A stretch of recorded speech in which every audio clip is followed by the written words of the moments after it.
Hey everybody, it's Steve with Sky194, and I appreciate you taking the time out of your day to stop in and visit and check out my video. And I had a request for a updated setup for the Porsche here at Circuit Paul Ricard, so from Stu. So I went ahead and it's got a decent setup. Maybe a few more things I wouldn't mind trying to see if it would help it over the long haul. But I mean, it's a good solid setup. You know, good everywhere. So let's go ahead and do a lap, and then we'll go over the setup. Turn on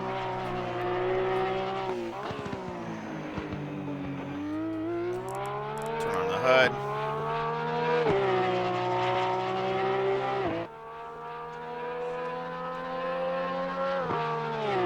Now I started with like 83 liters, because that's I didn't know how long the race his race for his league, but I mean, I just went ahead and did for like a 45-minute race, so right around 83, 84 liters.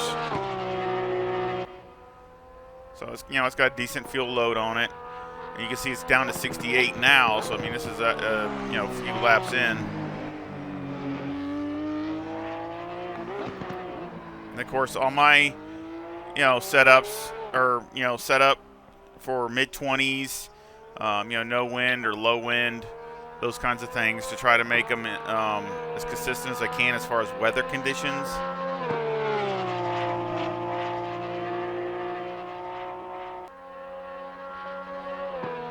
Beautiful car. Love the car, love the sound, everything.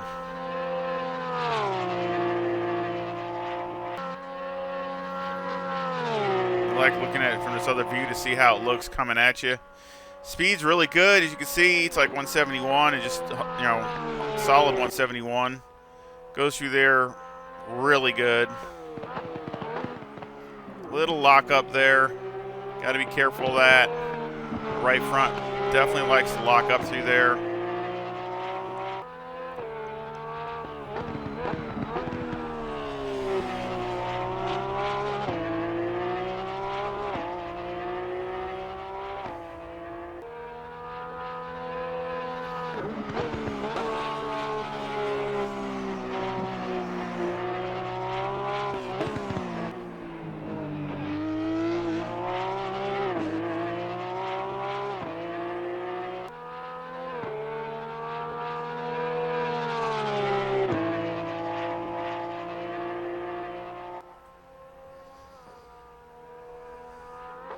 That was a 155.92, so I'm happy with that. For that kind of situation, as far as the fuel load and everything else, it's pretty good. Always room for improvement, but I had show you the timetables. You can see a whole bunch of 56s, and of course I did this multiple times. As far as trying to get it set up, and then a lot of times I do a stint, and there's just like one thing I wanted to try or I didn't like, and I would change, so then I'd do the stint over again.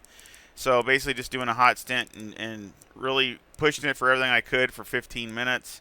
You can see here, the second sector here, I'm almost 2/10. So that means that could have been like a 55.7. So that's 55.75 or something like that. That would have been really good. So you can see they're all a lot, very consistent, 56.1, 56.0, 56.0. Then I started slowing up, 56.5, and I started pushing. Sometimes I think I was over pushing it. So that could be an issue there, just trying to overdo it. Plus, a few times I was trying a few new little things to see if it would help, and obviously it didn't. But, again, I try a few different things just to see if the car, how it reacts, and if it's still stable or not. So again, sometimes you get a little bit of inconsistency doing that. Checking the setup. We got 24 left front, 25.2 left rear, 25.6 right front, and 25.8 right rear. The toe is a negative 0.1 on the front, with the camber at negative 3.5 on the left front and negative 3.4 on the right front, and the caster at 9. The toe on the rear is negative 0.15, with the camber at negative 3.1 on the left rear and negative 3 on the right rear. I think it was really good. I tried some higher camber, but again, I didn't see any performance advantage and tire wear advantage. I didn't see anything, so I really went with less, and to me, you can feel the edge of the tire better, and it reacts faster through some of the tighter sections. So I just went with that. I mean, if you want to go up a click, a click or two up here, I don't think it'll make a difference, but it definitely didn't really pick up any performance. Electronics, I got 3, 4, and 3. Of course, fuel, like I said, I had 83 liters. Mechanical, got 4 on the anti-roll bar, 55 on the brake bias. Steering's all the way down. Springs in the front are 137,000 with a bump stop rate of 700 and a bump stop range of 1 on the left front and 3 on the right front. And on the rear, the springs are 174,500 with a bump stop rate of 600 and a bump stop range of 5 on the left rear and 10 on the right rear. And any roll bar is 3 and the preload on the diff is 50. Now, you can try 50 or 60, either one. So they're both about the same. I really didn't see any difference really minor differences between the two. 60 actually might be better for like a longer stint without a pit stop. You might be better off with a 60, going up to 60 on the diff. And if you have a pit stop, then maybe, or qualifying, 50 would probably be better. So either way. As far as the springs, the one thing I did not try, which I kind of wondered if it would, is going down one click. So if you want to try that in qualifying or practice, you might want to try going down one click on the front springs to see if you can get any more grip up on the front. The only thing I would hopefully not see is it blistering a tire or getting wearing the tire, making the tire wear out really fast to where you get too much wear and then it just goes away real quick. But it probably would work good in qualifying, though, to think about it. So, but anyway, that would be something to try if you wanted to. Just keep that in mind, both the right and left front. Go down just one click. As far as the shocks, they're actually tuned in pretty good. The left front is 10, 9, 8, 4, and the right front is 10, 9, 6, 5.